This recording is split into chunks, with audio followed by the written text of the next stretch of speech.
Okay, so for our first example, let's say a little bit of algebra here. Let's do 9 to the power of a is equal to the cube root of 27 to the 4th. Okay, so what can we do?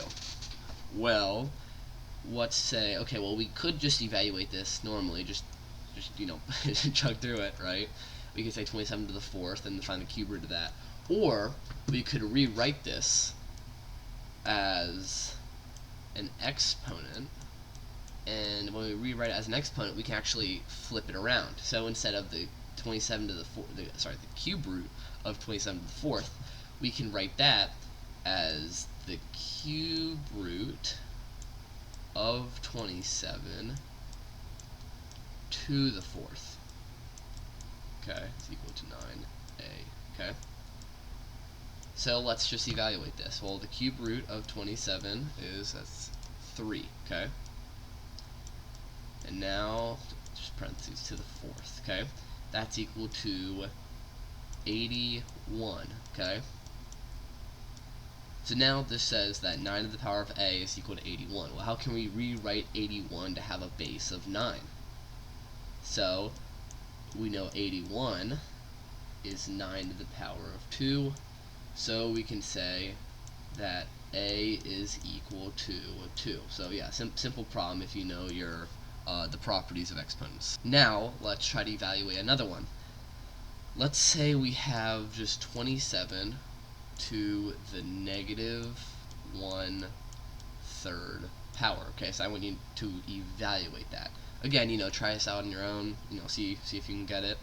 But now let's get through this. Okay, so when we have a negative exponent, we know that we flip it. Basically, we put in the denominator. So we know that this is going to be equal to 1 divided by 27 to the 1/3 power. That's a bad 3. And when you have something to a fractional exponent, we know it's going to be a root, right?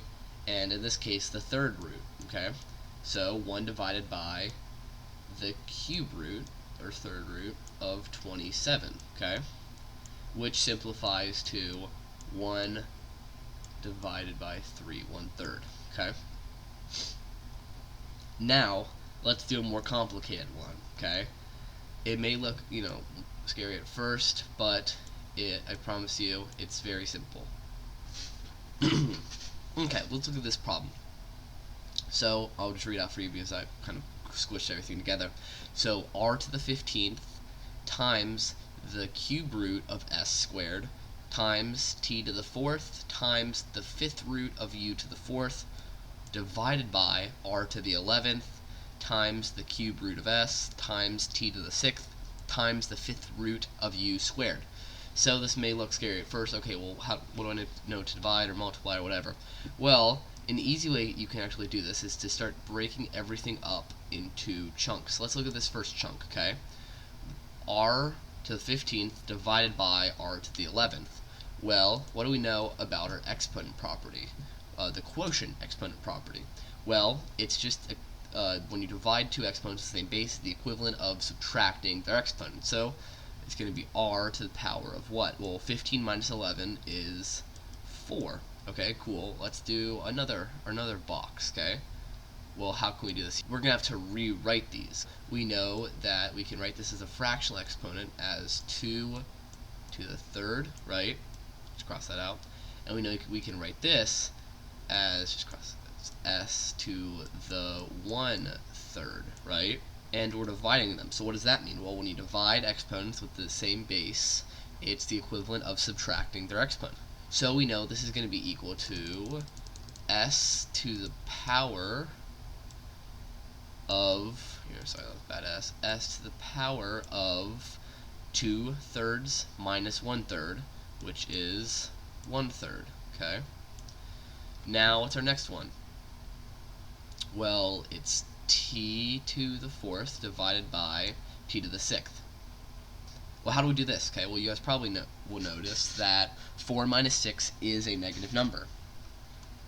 So if we subtract 4 minus 6, we get t to the power of of negative 2/3. But what do we know about negative? When you have a negative number, you just flip it. So it's in the numerator right now because it's actually just divided by 1. And we're going to flip it, basically. So it's equal to t to the second, just divided by t to the second, okay? Now, final one right here, okay, well, we have the 5th root of u to the 4th divided by the 5th root of u to the 2. Okay, you guys may have, we already did an example with this, okay? So we can rewrite this as u to the 4/5 divided by u to the 2/5, right? And we're just going to subtract the exponents. So, so that's going to be u to the power of 4/5 minus 2/5, 3/5, okay?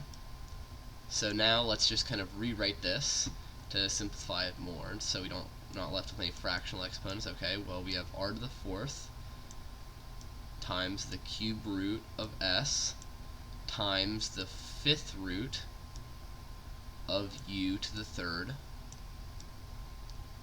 all divided by t to the 2nd. And that's our answer. See, not too hard, right? You just kind of have to break up your expression in the chunks and, just take in baby steps. Okay, now 2 more problems, okay? Just stay with me here, okay? Because I think these are very important. How about we do 5 times 9 to the power of t plus 2 times 3 to the power of 2t, and we need to rewrite this into the form a times b t to the power of t. Okay, so how do we go about this? Okay, well, 5 is just 5, right? But here, 9 to the power of t plus 2. Well, what do we know about our products, or exponential products property? Well, we know that when we multiply powers at the same base, you're going to add the exponent. So we know that we can rewrite this as 9t times 9 squared. Okay, cool. Let's go into the next one. 3 to the power of 2t.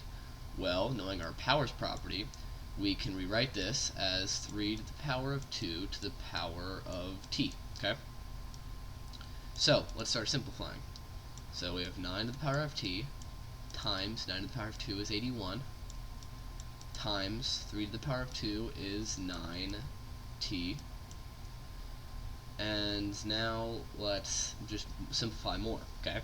So we have 81 times 5, and that's what, 45 or 405, okay? Times 9, and remember we'll multiply 9t by 9t, and it's just adding the exponents. So t plus t is 2t. And like I said before, we have to write this, and remember we have to write this as a times b to the power of t. So we can rewrite this as 9 to the power of 2 to the power of t, okay? And we're left with 405 times 81t. Okay, there we go, that's our answer. So look at that, slightly more difficult. Now let's go on to our final problem of the day, okay? Let's do 2 to the power of 3x plus 4 is equal to 32 to the power of t plus 3. Okay, so how do we do this?